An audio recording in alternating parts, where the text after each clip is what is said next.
Mais uma vez eu quero agradecer a Arca Assessoria Digital por dividir espaço com o Instituto Tropical de Medicina Reprodutiva em Cuiabá. E hoje nós temos o terceiro Introcast, com um assunto muito importante para a mulher de Cuiabá e a mulher brasileira, né? Nós vamos tentar aqui abordar um tema sobre endometriose, assim, vivendo com endometriose, superando desafios, endometriose, infertilidade, vencendo obstáculos. É um desafio. E nessa discussão, eu gostaria de apresentar o Dr. Matheus Antônio Souto de Medeiros. Ele formou na Universidade de Cuiabá e depois foi para São Paulo. Ele fez residência 3 anos no Hospital Pérola Byton e depois fez um 4º ano apenas em reprodução humana, reprodução assistida, inclusive. Está conosco em Cuiabá desde 2012, fazendo parte do Instituto Tropical. E ele, com a doutora Márcia, hoje eles lideram, né, o atendimento clínico no Instituto. Eu faço um pouco de clínica, mas muito mais assim na pesquisa, nas publicações científicas. Então, Matheus, muito bem-vindo. Eu que agradeço o convite. Realmente faço parte desse grande time, capitaneado pelo Dr. Sebastião. Eu cheguei em Cuiabá no ano de 2012, e aí sim nós iniciamos essa jornada desafiadora para atingir a excelência na medicina reprodutiva. E assim temos, ano após ano, alcançado estágios realmente desafiadores e a gente tem conseguido bons resultados, né? Hoje eu acredito que Mato Grosso não deixa nada a desejar de grandes centros. Nós temos hoje toda a grande tecnologia que é realizada em grandes centros. A gente traz para Cuiabá justamente para que a gente possa fornecer um produto e uma assistência adequada à população cuiabana. A população, de modo geral, a gente acaba atendendo outros estados, Rondônia e Acre, né? De forma adequada, humana e com os resultados adequados também dentro das limitações clínicas, né? Eu digo que a medicina reprodutiva e a religião caminham de mãos dadas. Então, ou seja, realmente nós somos o instrumento e aí sim cabe a nós executarmos esse trabalho de forma adequada e com ética e uma visão humanística da condição, né? E hoje nós vamos abordar um tema bastante atual.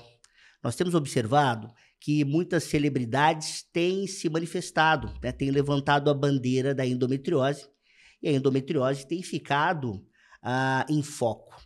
Não que a endometriose seja uma doença nova, né? Mas ela ganhou patamares devido à sua complexidade, devido à sua condição que traz realmente alguma alteração na qualidade de vida da mulher, né? E nós, como médico de mulheres, temos o dever de dar a melhor assistência a esse grupo de pacientes, não é isso?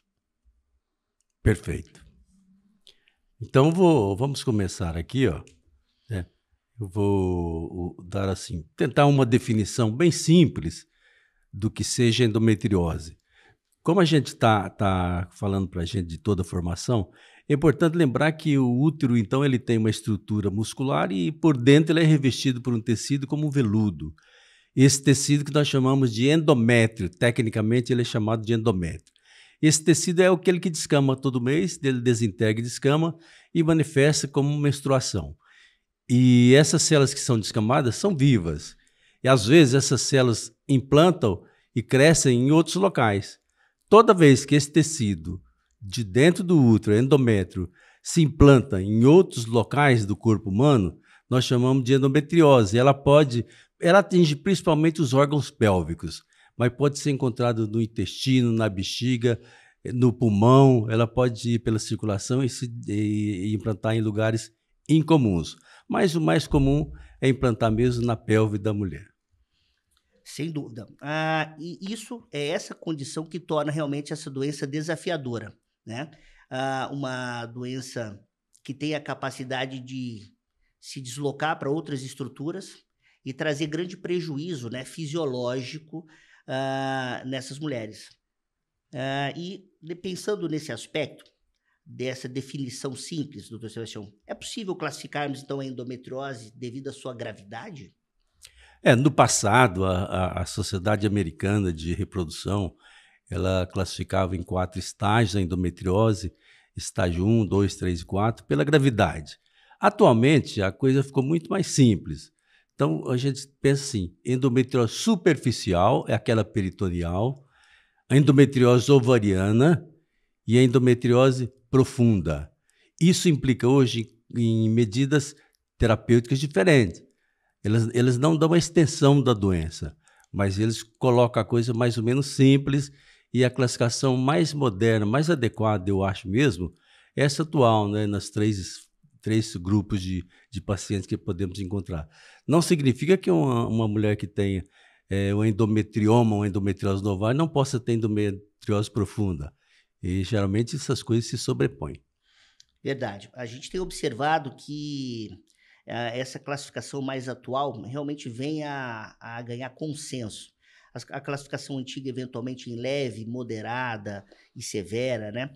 Ela deixava uma lacuna nessas mulheres e, de repente, tinha uma mulher com uma endometriose leve, com grandes sintomas, e a gente, às vezes, encontrava mulheres com endometriose severa, praticamente com poucos sintomas. Então, essa classificação realmente deixava a desejar. E hoje, as nomenclaturas e as classificações mais atuais nos dão um pouquinho mais de precisão, né? E a gente começa a ganhar mais terreno e conhecimento diante dessa doença desafiadora, né? Perfeito.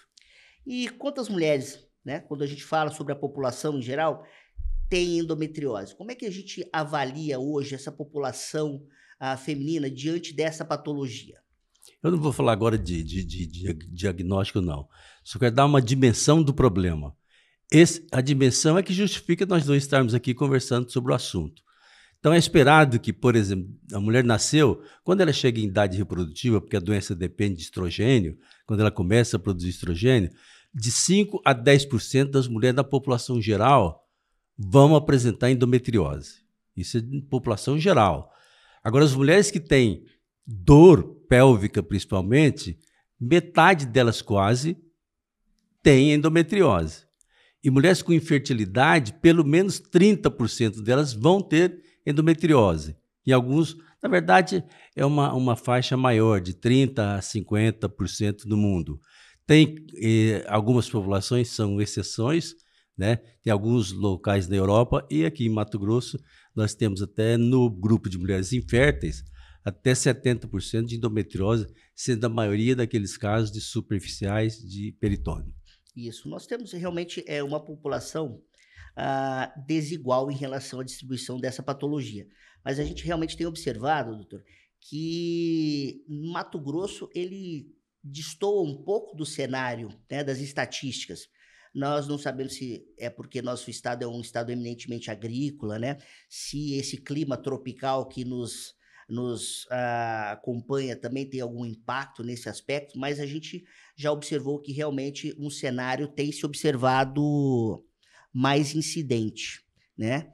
E o que vale a gente lembrar sobre essa questão de endometriose é que é uma doença que deve ser tratada com a sua gravidade.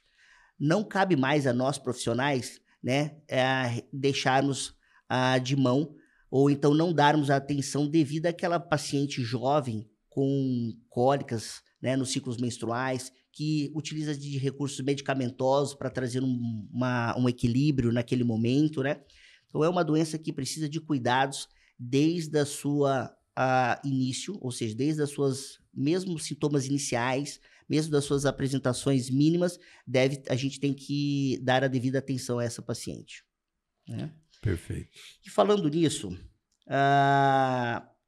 em relação à endometriose e dor, porque nós temos algumas celebridades que levantaram essa bandeira e a dor, eventualmente, foi um dos temas muito abordados. Mas nós sabemos que não é só a dor. Mas, em relação à dor, como que tem se observado em relação à endometriose e menstruação? E a dor da endometriose tem algumas características. Só queria deixar claro o seguinte, que metade, pelo menos, das mulheres tem endometriose e não tem dor. Então, ficar focado só na dor está errado. mas é o ponto mais destacado para nossos pacientes é a dor. Mas a gente tem que lembrar que metade das mulheres tem, no mínimo metade, tem endometriose e não tem dor. Agora, a dor tem algumas particularidades interessantes. Ela pode começar já na primeira menstruação, o que não é comum das mulheres que não têm endometriose, né? Ela antecipa o sangramento, tem essa característica em alguns dias. Pode ser uma semana, 2 dias, 3 dias. E ela pode ser até incapacitante, tirar a mulher do trabalho, a jovem da escola. Então, tudo isso caracteriza e já indica a possível endometriose pelas características da dor. Então, essa dor pode ser relevante. Apesar de muitas não terem dor, quando ela existe, ela é relevante. Outro aspecto é em relação a sangramento, que a gente tem que considerar.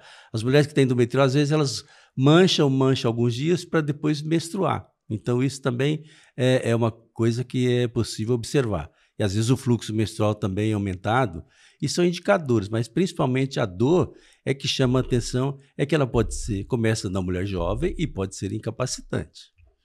Isso, realmente a gente tem se deparado com essas condições.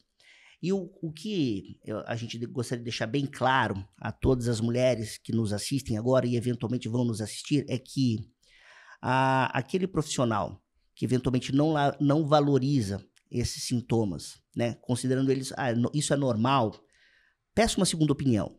Eu acho que ali está o primeiro passo para com que a endometriose seja subvalorizada. Então, ou seja, a dor, a irregularidade no sangramento, aquele desconforto no ciclo menstrual, esse é o primeiro sinal de que as coisas podem não estar indo bem. E aquele colega que, de repente, não pensa na possibilidade da endometriose estar presente, ele deixa de fazer o diagnóstico e essa mulher, eventualmente, tem um tempo distante, né, das patologias até o diagnóstico futuro. Isso tem contribuído grandemente para o cenário reprodutivo, que é justamente um tema que a gente vai abordar logo mais, né? Cara, geralmente 5 a 10 anos de tempo para se fechar o diagnóstico. Exatamente, o que é considerado extremamente longo e traz grandes prejuízos, né? Justamente desse ponto que nós vamos levantar. Em relação às mulheres com endometriose, elas podem ter dificuldade para engravidar? Pode, isso é uma coisa, do mesmo jeito que a dor é um sintoma cardinal, a simples infertilidade também. Então, assim, pode ser metade das mulheres que têm endometriose vão ter problema para engravidar. Isso é bem possível. Nós chamamos de, por exemplo, um conceito bem simples, chama taxa de fecundidade. É o potencial da mulher engravidar por mês, né? Geralmente é de 15% a 20% das mulheres normais, em torno de 20%, vamos arredondar, né? Cada mês que eles tentam, o casal tenta, a chance de engravidar é 20% naquele mês, 20% no outro mês, até que aconteça a gravidez. Na endometriose, mulher com endometriose é de 2 a 5. Então, é por isso que a gente recebe as pacientes depois de 1 ano, ainda não tem gravidez, e a primeira coisa que a gente pensa, principalmente aqui em Mato Grosso, é endometriose, porque é muito comum aqui, né? Por causa da baixa taxa de fecundidade que a doença acarreta. Isso mesmo. A gente tem recebido essas pacientes, não só do estado do Mato Grosso, como também de outros estados, e nos deparamos com a endometriose, e realmente grande parte delas, a gente tem observado que tem algum componente relacionado à endometriose, né? Seja ela o causador principal ou outro componente. Mas seguramente ela vira e mexe está presente, trazendo grande prejuízo, né, no ponto de vista da reprodução. E a gente começa, então, a vamos aprofundar um pouco nos detalhes da infertilidade ligada à reprodução. Nós sabemos que a endometriose é uma doença inflamatória, né, por natureza, traz grande prejuízo aos órgãos reprodutivos. E sobre a dificuldade de engravidar. Por que isso ocorre? Quais são os impactos da endometriose direcionados à infertilidade? É um assunto mais desafiador que existe, porque nós temos mecanismos múltiplos para explicar. Primeiro que para a mulher ovular ela tem que construir um óvulo em 2 semanas de modo perfeito. Depois que ela menstrua, em 2 semanas ela ovula e com um óvulo com grande capacidade de fertilização. A mulher com endometriose já começa com defeito na produção, da qualidade desse óvulo. Desse já não é bom para fertilizar. Outra coisa, nesse período, os hormônios também são diferentes. Por exemplo, o hormônio que estimula o folículo crescer é um pouco maior já por causa da pequena resistência que tem. E depois que ovula, a estrutura que prepara o útero para engravidar, que o hormônio que chama progesterona, é pró-gravidez, ele está diminuído também nessas mulheres. Então a dificuldade já começa aqui, né? E depois, quando a mulher libera o óvulo, esse óvulo já não é perfeito, ela tem alteração também na capacidade do espermatozoide depositado nela penetrar nesse óvulo.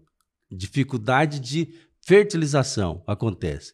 E quando fertilizado, tem outra dificuldade, é da trompa movimentar de modo adequado e carregar esse embrião, esse óvulo fertilizado lá no ovário, na parte externa da trompa, até a cavidade uterina. É outra dificuldade que existe nessas mulheres, né? E, além disso, o tecido endométrio que recebe o embriãozinho, também ele tem menos capacidade de implantar. Então, você vê que o processo inflamatório é tão disseminado na pelve feminina que todos os mecanismos íntimos de gravidez estão prejudicados. Então, é claro que essa mulher tem dificuldade e a taxa de gravidez é bem baixa mesmo, está explicado por vários mecanismos. Realmente esse é um ponto relevante. Nós temos que entender que a endometriose é uma doença inflamatória. E a inflamação, como nós sabemos, causa grande prejuízo a toda a estrutura reprodutiva. Então nós temos uma seleção ocitária, ou seja, a gente tem uma seleção de um óvulo prejudicada, a gente tem uma qualidade ocitária ruim, eu tenho um prejuízo na minha função tubária, que não desempenha a sua função de forma adequada, não captando e não conduzindo.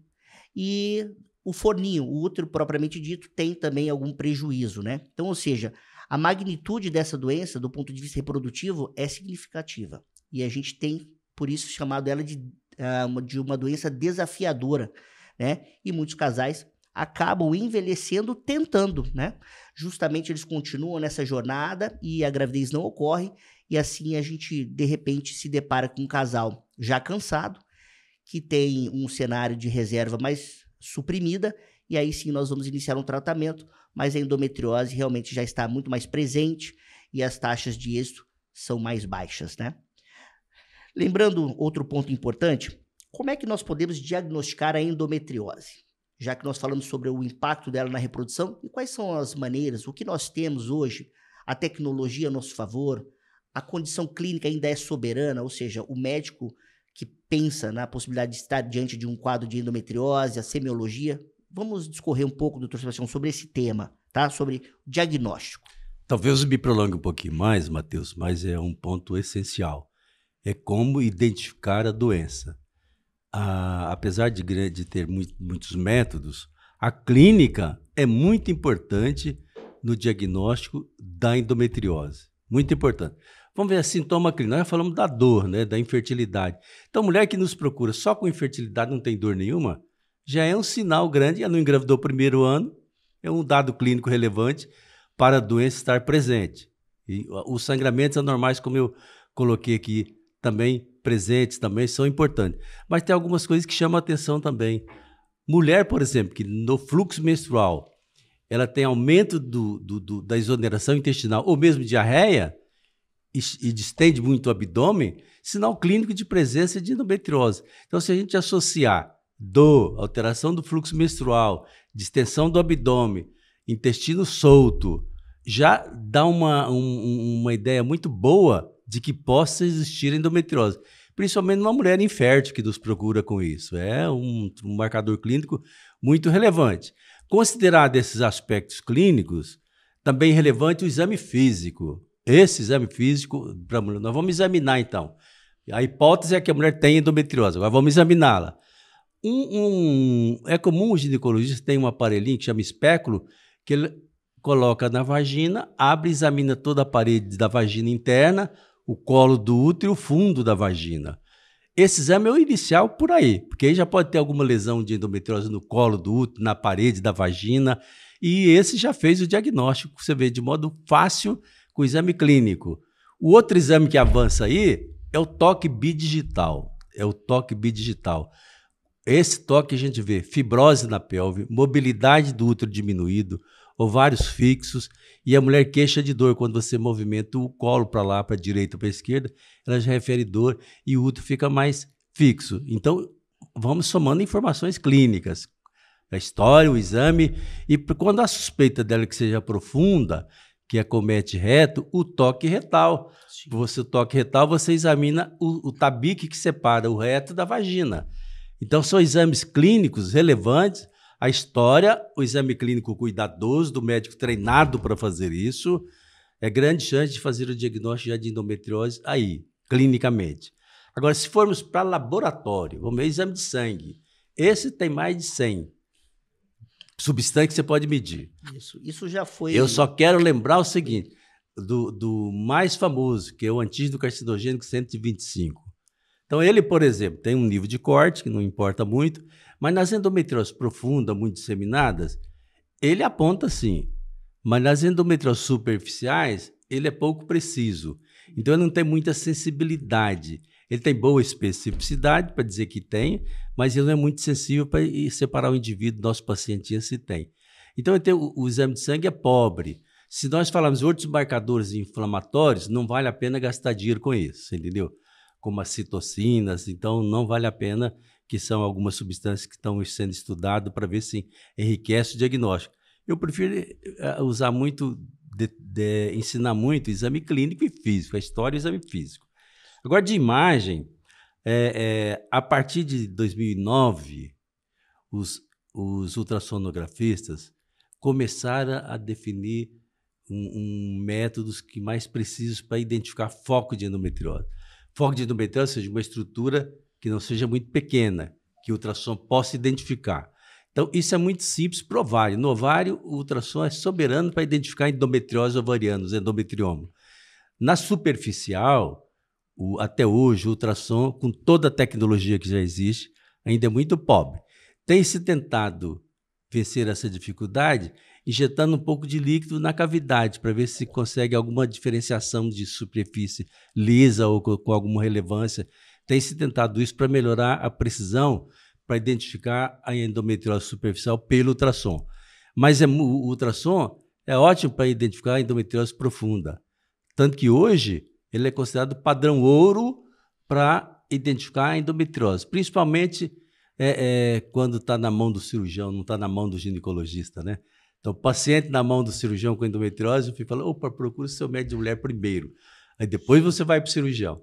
Mas às vezes vai direto para o cirurgião. Então, ele consegue ver lesão no reto, na bexiga, no intestino, já com muita precisão. Por isso mesmo, foi ganhando espaço. E cada vez mais vai ganhar espaço no diagnóstico instrumental, que é o ultrassonográfico da endometriose, dispensando outros exames. E caso muito difícil, que está com alguma dúvida, a ressonância magnética pode trazer alguma ajuda, mas é como exceção. Não é importante, porque a mulher tem dor, eu acho que tem endometriose, não está fértil, já vou pedir logo uma ressonância. Não.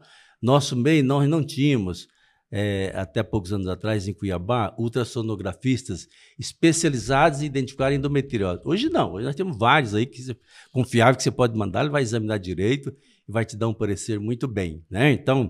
Então isso é importante. Agora, e a videolaparoscopia? Depois de 2000, nesse século, a laparoscopia foi perdendo espaço. Porque o conceito, antigamente, para fazer lá que alguém tinha endometriose, a gente juntava todas essas informações, mas tinha que ver a lesão, fazer biópsia, documentar, e era chamado padrão ouro, o exame que não erra. Hoje isso já ficou totalmente dispensado. Agora, tem que pensar bem. Dor que o cirurgião opera, ela é uma doença profunda, não é muito a paciente que a gente vê na infertilidade. Na infertilidade tem muito, é superficial. A maioria dos pacientes ela é superficial, que às vezes o ultrassom não identifica bem ainda. Então tem que ter muito cuidado, não ficar muito radical contra a laparoscopia no exame ginecológico para mulher infértil. Fica como exceção. Se a história está boa, acha alguma lesão, é fazer a laparoscopia e já tratar também ao mesmo tempo, não só olhar, não. Já faz a laparoscopia e trata, porque os resultados podem ser bons. E com isso é o mapa que a gente tem que ter para identificar a mulher se tem ou não endometriose. Isso é muito relevante. Perfeito. Fechar o diagnóstico. Eu acho que são pontos realmente que... eu vou fazer um fechamento sobre essa fala, que a condição clínica ela é soberana. E os médicos hoje têm deixado, né, de realizar o ato clínico, o exame clínico detalhado, o exame clínico que compõe a utilização do espéculo, o exame clínico que compõe o toque bidigital, complementando em algumas circunstâncias com o toque retal. Então, às vezes, muitas mulheres se deparam diante do colega que vai fazer uma avaliação detalhada da endometriose e ele explica, num determinado momento, que será necessário um toque retal, justamente para aquela condição onde ele já visualizou a possibilidade de ter uma endometriose significativa na região posterior do útero, já tem uma mudança tecidual, ou seja, ao toque a gente muda a consistência da estrutura, a pouca mobilidade, e às vezes no toque retal a gente consegue definir, às vezes, a lesão, né? Ou seja, documentar então que a lesão está próximo da borda anal, já existe um comprometimento intestinal significativo. Então a clínica sempre é soberana, somados, é claro, aos exames de imagem. Nós temos que lembrar que o ultrassom ele é extremamente operador dependente. Então, bons ultrassonografistas têm uma curva de visualização melhor e ultrassonografistas iniciantes podem deixar passar batido algum foco mais evidente. Hoje, nós temos utilizado, quando nós solicitamos o ultrassom com preparo intestinal. Esse recurso tem melhorado a acurácia, a precisão no diagnóstico. E isso traz grande relevância para documentar as lesões e aí sim seguirmos adiante na propedêutica adequada. Eu acho que o CA-125 é um instrumento que tem deixado de ser utilizado, né? Uma avaliação sanguínea, um exame simples, mas ele não tem uma boa sensibilidade. Eu confesso que em alguns casos acabo solicitando, justamente para que a gente possa ter eu brinco que é uma pedra fundamental, eu preciso de um ponto de partida. E aí sim ele faz parte de uma análise, mesmo sabendo que a sua sensibilidade em relação à endometriose é baixa. E a ressonância, né? Hoje, praticamente todos os grandes centros têm a ressonância, e a gente gosta de citar que não é todo colega que realiza a ressonância que está apto a avaliar a endometriose. Essa mudança tecidual, às vezes, ela é muito tênue. Então, cabe todo esse conjunto de medidas para que a gente tenha um bom diagnóstico, né? E isso vai ajudar nas medidas futuras, né? No segmento clínico. Você faz me lembrar o que eu fico vendo nos outros países, né? Então, os outros países, eles se encaram a coisa diferente do Brasil. Então, isso é um troço... Por exemplo, na Austrália, na Inglaterra, hoje, eles já estão mapeando locais como responsáveis para fazer ultrassonografia e ressonância de mulheres com endometriose. Não é todo serviço que autoriza, não. Você só pode fazer ultrassom para endometriose naqueles locais. Cada cidade vai ter um centro. Por causa do que você está falando, é importante que nós tenhamos treinamento técnico diferenciado, tanto para ultrassom quanto para ressonância, visando a endometriose.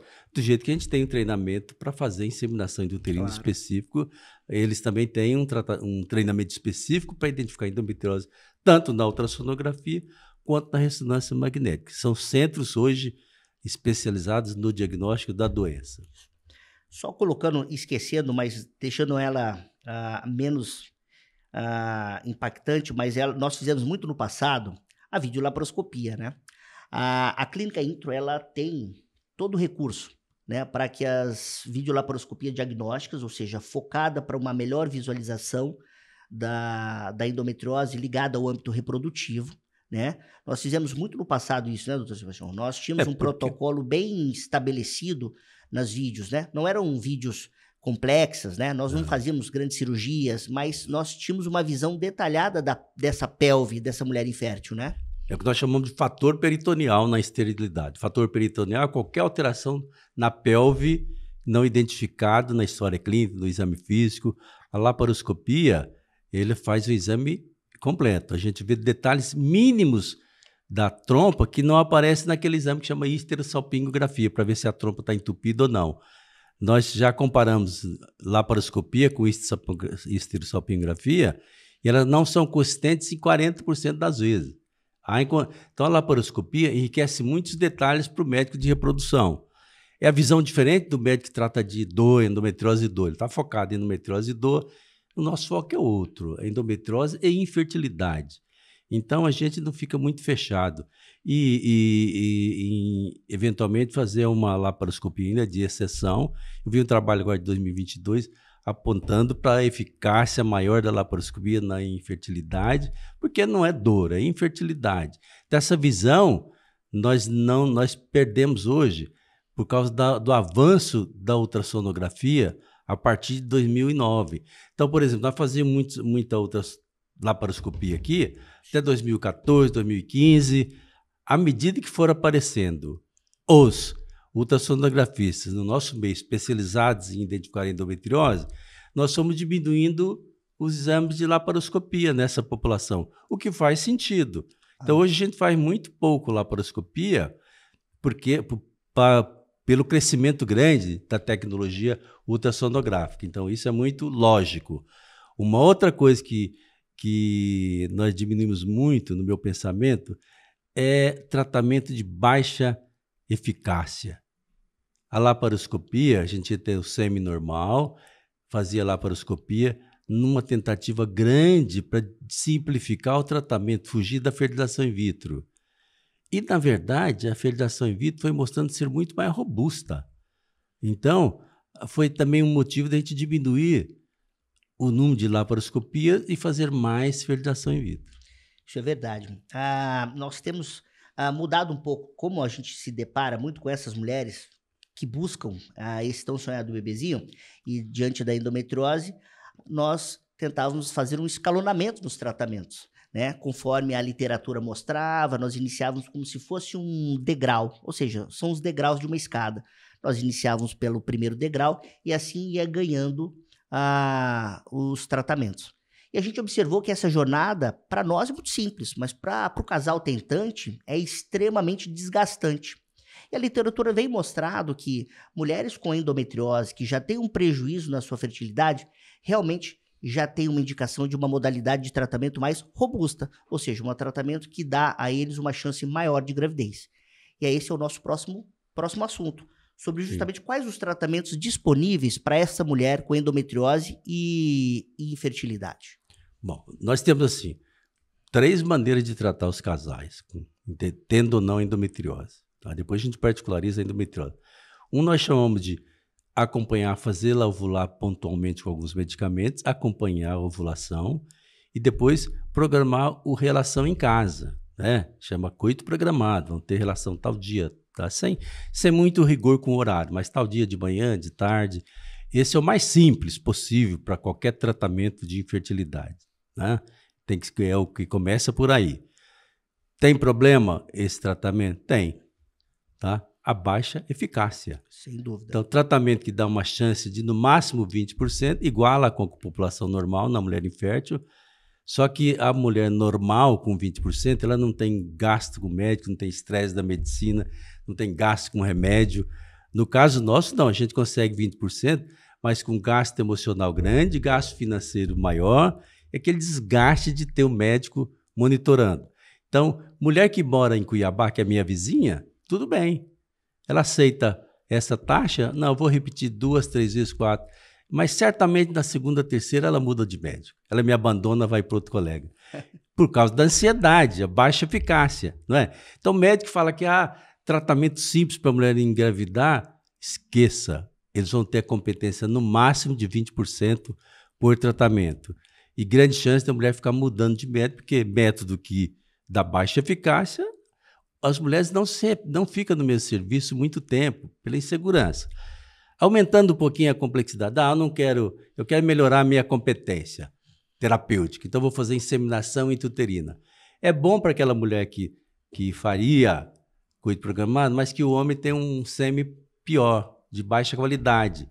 Então a gente não tem que fazer coito programado. Como o sêmen não é bom, a gente trata o sêmen primeiro no laboratório para melhorar a qualidade, faz o mesmo procedimento do coito programado, porque naquele momento que ela fica fértil, a gente introduz com um tubinho, né, o espermatozoide já dentro do útero dela. Então, essa é chamada de inseminação intrauterina, que não tem grande ganho em eficácia. Então, é possível a gente adotar para paciente que mora em Cuiabá, que não viaja de Rondônia para Cuiabá, para você fazer um tratamento de 20% de eficácia, está fora. Então, isso aí está muito fora. Então, não há. E depois, aumentando a complexidade, vem a fertilização in vitro, que é a mais falada, eu não vou falar do X, fertilização in vitro. Então, primeiro, mulher que mora longe do médico, que tem que viajar muito, distância muito grande, você vai ter que escolher um método mais robusto. E a fertilização in vitro dá, por exemplo, 40%, 50% de probabilidade. Então, se o casal mora longe, não vão ficar fazendo inseminação em coito programado, que ele vai sofrer muito mais. Embora gaste um pouquinho menos, mas vai sofrer muito mais. Então, tudo isso é um conjunto. E falar, mas isso é mulher geral. E a mulher que tem endometriose? Tudo pior. Exatamente. Probabilidade pior no coito programado, probabilidade pior na inseminação, probabilidade pior na fertilização in vitro. Então, como você falou mesmo, é uma doença inflamatória. Então, é muito importante a gente ver o grau de inflamação para tratar, antes de tratar para engravidar, minimizar o processo inflamatório. E nós temos condições de medicamentos para isso. A mulher está muito ansiosa para engravidar, mas você perde 3 meses, atenua o processo inflamatório da endometriose e depois a gente começa o programa certo para cada individualizando, para cada paciente. Segundo, a empatia nossa com o paciente, a segurança que o casal tenha conosco, né? E a disponibilidade de tempo para fazer o tratamento dos símptomas mais complexos. O paciente está muito ansioso, mora longe, é logo fertilização in vitro, não tenha dúvida. Apesar de que na endometriose nossos resultados são sempre, no mundo, nosso e do mundo, são um pouquinho inferiores ao tratar uma mulher que tem outra causa de infertilidade. Isso mesmo. Nós temos observado que essas mulheres, né, e nós temos que lembrar que a endometriose ela tem manifestações diferentes em mulheres, em faixa etária de idade. Mas, de modo geral, quando nós se deparamos com um casal que tem uma infertilidade por endometriose, nós sabemos que esse casal ele envelhece tentando. Às vezes eles vão falar, esse ano não aconteceu, vamos para o próximo, e assim sucessivamente, até a tomada da decisão de buscar um profissional da área de medicina reprodutiva. Então, eu acho que a mensagem que a gente tem que deixar é que a endometriose é uma doença impactante, traz um grande prejuízo do ponto de vista reprodutivo e, às vezes, a medida de tratamento já como primeira ação é a mais adequada, porque, de repente, esse casal tem condições melhores do que daqui 2 anos, pelo avanço da doença, e aí sim os resultados são piores ainda. Então, diante do diagnóstico de endometriose, nós temos alguns caminhos, e aí a gente individualiza esse tratamento, mas seguramente esse casal vai para uma modalidade de tratamento com taxas de êxito melhores, em virtude de toda essa complexidade e esse impacto da endometriose na fertilidade, né? Eu fui professor de ginecologia a vida inteira, então eu ensinar é meu foco, né? Então eu gostaria de dar um recado para meus colegas. Não cresçam frente aos resultados baixos. Assumam que os métodos mais simples, mais naturais, dão baixíssimo resultado. E se a paciente for mais idosa, então você não pode segurá-la tentando fazer métodos com baixa eficácia, porque cada vez vai ficando mais piorando o futuro reprodutivo dela. Esse é o ensinamento para o médico geral, né, que quer usar método mais simples por causa de custo, por causa... Não. Método mais simples não dá certo, principalmente das mulheres que têm mais idade. Se a mulher tem 20 anos, com o método mais simples, você pode usar muitos anos, que é diferente de uma mulher de 35. Isso é a importância da gente individualizarmos cada caso, né? Então, ou seja, mesmo diante de endometriose, nós temos cada caso é um caso, e essa avaliação criteriosa e detalhada é fundamental. E lembre-se, as mulheres que com endometriose envelhecem tentando. Grande parte delas não conseguem conceber e vão precisar de ajuda. Outras, é claro, não há, tem exceção a essa regra, vão conseguir, mas a duras penas. E o psicológico é extremamente abalado, essa mulher ela é insegura, ou seja, nós precisamos dar o acolhimento e aí sim ganharmos a confiança e seguirmos juntos. A gente brinca que a gente abraça essa causa, né, doutora Sebastião? A gente abraça essa causa porque é uma doença desafiadora, tá? Do ponto de vista clínico e do ponto de vista reprodutivo. Agora, eu queria dar um recado também, posso, né? Pode, claro. O cirurgião geral, que trata muitos nossos pacientes com endometriose, caiu na mão do cirurgião geral. Então, uma mulher jovem, nessa sociedade fluida que a gente chama, por favor, não retire os ovários. Faça tudo. Se estou no meio da cirurgia, eu não vou dar conta sem tirar o ovário, cancela o ato no meio, encaminhe para o médico de reprodução, aí depois faz um outro procedimento no outro dia. Não é pecado nenhum a gente interromper a cirurgia no meio para não lesar mais. Então tem acontecido, às vezes, retirada de ovários em mulheres que querem engravidar, em mulheres jovens que potencialmente poderia ter mais uma união. Então isso não. Um recado importante para o cirurgião geral, aqueles mais que operam mesmo endometriose profunda. Tá? Não é o ginecologista. E, geralmente equipe multidisciplinar, aqui em São Paulo, no mundo todo, né?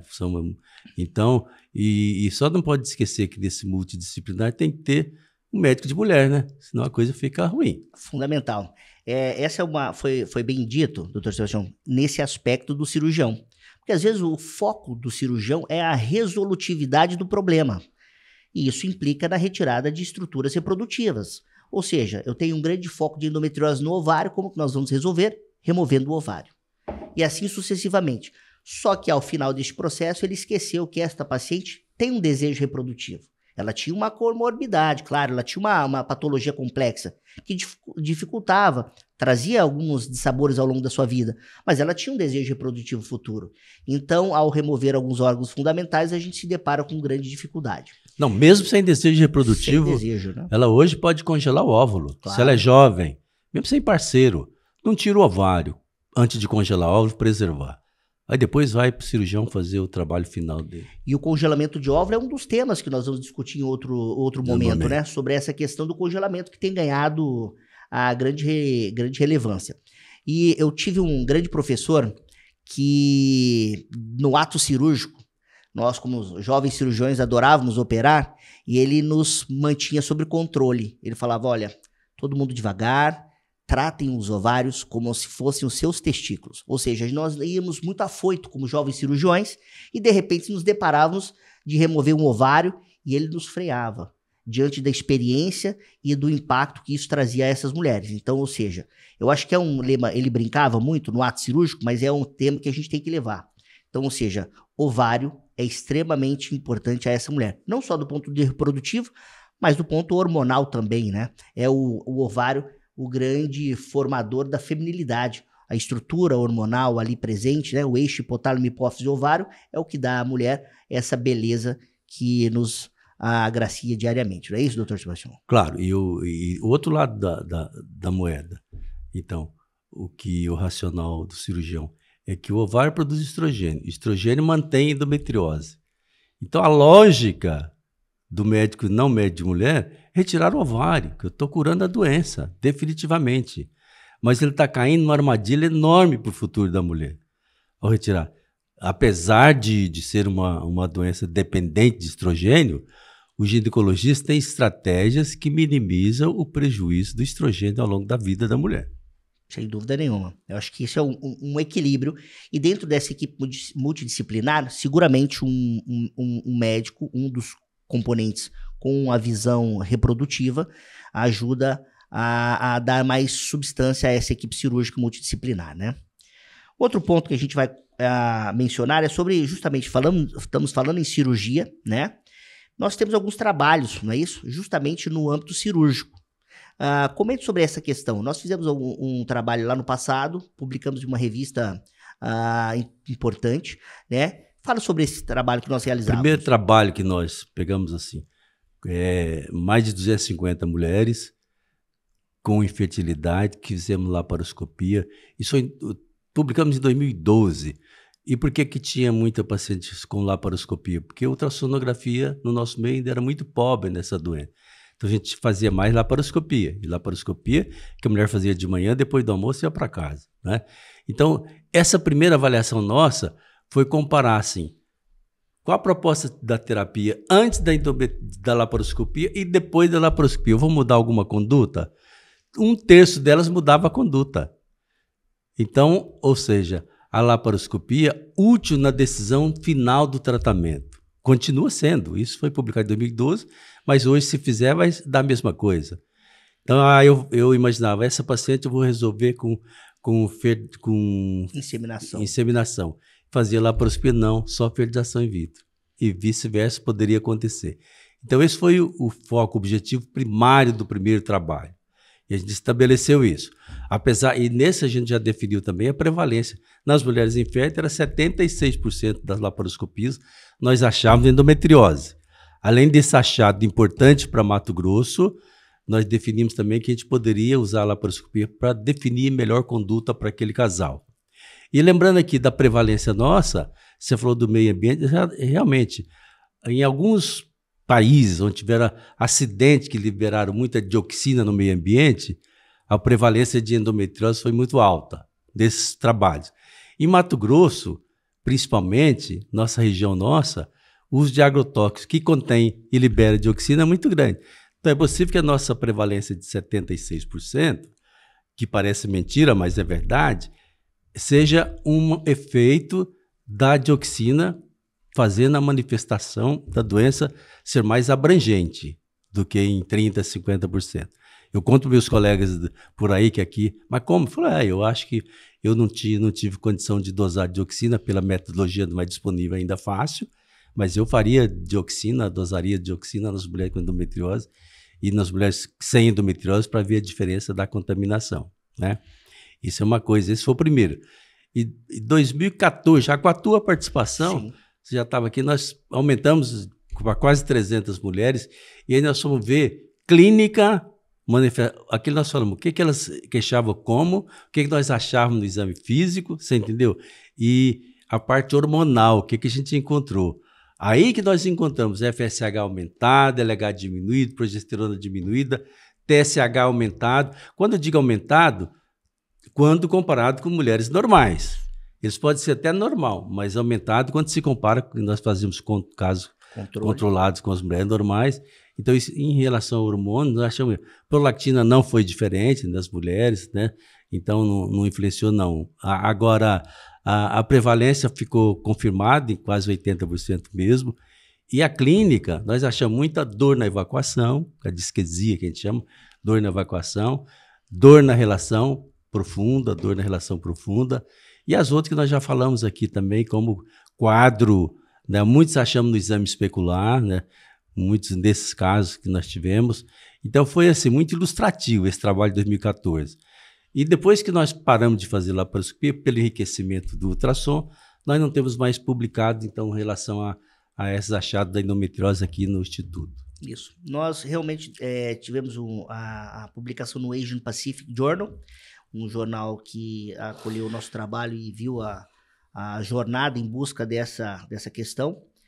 Hoje ele serve realmente como norte, né? Justamente para a mudança da propedêutica de reprodução. Então, a gente tem ele como nossa referência, sabidamente, em alguns casos, a laparoscopia poderá mudar a modalidade terapêutica justamente por ter uma visão mais ampla, né? E agora, pensando nesse cenário todo, qual seria a take-home message? Qual a mensagem a essa mulher, tá, com endometriose, diante desses obstáculos, né, diante de um quadro de infertilidade? O que poderíamos, então, resumir essa nossa participação hoje no IntroCast? O primeiro recado é para a mulher jovem, né? Mulher jovem que sofre com cólica menstrual muito forte, ainda que ela não tenha relação sexual, ela já pode procurar ajuda médica, não é? Pelo menos para ver se tem chance ou não de ter endometriose, não ficar, né, demorando, envelhecer, chegar aos 20, 25 para depois fazer diagnóstico. E para as mulheres que não têm filho, procurar logo o diagnóstico de certeza. Teve dificuldade em engravidar, é bem provável que a endometriose esteja envolvida, né? Então, isso eu gostaria de dizer para as pessoas que estão nos assistindo. Isso. Nós, em outros momentos, nós já discorremos sobre justamente esses aspectos. Então, eu também gostaria de acrescentar justamente essa importância dos primeiros sinais. Então, você, mulher jovem, começou os ciclos menstruais dolorosos, tem que recorrer a uma analgesia, tem que recorrer a uma medicação para que você possa voltar à normalidade. É algo a se pensar e procure um profissional que possa começar a avaliar isso. História familiar, nós não mencionamos, né, nenhum aspecto sobre história familiar, mas nós temos observado esse aspecto também presente. Então, se de repente mãe, irmã já foi diagnosticado com endometriose, mais um cuidado que deve ser observado. E nos casais com dificuldade para engravidar. Então, aquele casal que com menos de 35 anos, tentando engravidar, 1 ano sem nenhum êxito gestacional, acendeu-se a luz para buscar um profissional da área da medicina reprodutiva. Aquela mulher com idade superior a isso, geralmente o tempo de intervalo, né, para essa mulher buscar essa questão, essa ajuda é menor, é justamente dentro de 6 meses. Então esses são pontos importantes. Hoje nós discorremos sobre a endometriose, que é uma patologia que tem ficado cada vez mais à frente e presente, em virtude também de algumas celebridades levantarem essa bandeira. Então a endometriose é uma doença complexa, que traz grandes prejuízos do ponto de vista clínico e reprodutivo. O Brasil, como um país complicado, tem algumas políticas públicas que não saíram do papel, garantindo algum resguardo a essas mulheres. Tá? Até então, nós não temos nenhuma notícia de que houve alguma mudança do ponto de vista da política pública para garantir alguns direitos a essas mulheres. E a gente sabe do impacto, né, tanto do ponto de vista clínico quanto do ponto de vista psicológico, que traz grande prejuízo. Então, assim, a endometriose é uma doença que está presente, ela é desafiadora e diante da endometriose, um profissional adequado que possa acompanhá-la e, de repente, uma equipe multidisciplinar é o melhor caminho para que você possa superar as adversidades. Muito bem, eu queria, antes de encerrar, eu queria dizer para as mulheres assim, eu tentei e não consegui, que as mulheres criassem uma associação das mulheres com endometriose em Mato Grosso. Porque eu sou clínico, sou pesquisador, então a gente não tem muitos fundos para pesquisa. Por exemplo, a pesquisa da dioxina aqui, que seria muito relevante. Então, seria importante uma associação de mulheres com endometriose para forçar exatamente isso, para ter força para os benefícios possíveis na área de saúde. Isso é uma coisa que eu queria deixar. E também eu queria agradecer a tua participação, muito boa, é sempre uma honra. Eu falo, você é meu herói querido, então muito bom estar junto com você, né? E mais uma vez agradecer a ARC, Assessoria Digital, pelo espaço, pela oportunidade, pelo tempo conosco. Eu agradeceria a todos eles e de novo, ao Deus meu Senhor e Senhor de todos nós. Muito obrigado. Também gostaria de agradecer, então. É sempre um prazer e um grande conhecimento estarmos juntos e dividir essa mesa com você. O Dr. Sebastião realmente é pioneiro na ciência do estado do Mato Grosso. Foi um grande professor, renomado. Hoje faz parte da Academia Brasileira de Ginecologia e Obstetrícia. Tem prestado relevantes ajuda na ciência e na ginecologia. E eu acho que é isso que é o que a gente precisa, esse bate-papo. E justamente esse projeto faz com que a gente possa estar mais próximos e justamente trazer o público para esse bate-papo, né? Às vezes é um pouco técnico, mas a nossa ideia é justamente aproximar essas adversidades, né, da medicina reprodutiva com o dia a dia dessas mulheres. Agradeço a equipe da ARC também, que nos auxilia nessa jornada, nesse projeto, e tamo junto. É isso aí. Grande abraço. Obrigado a todos.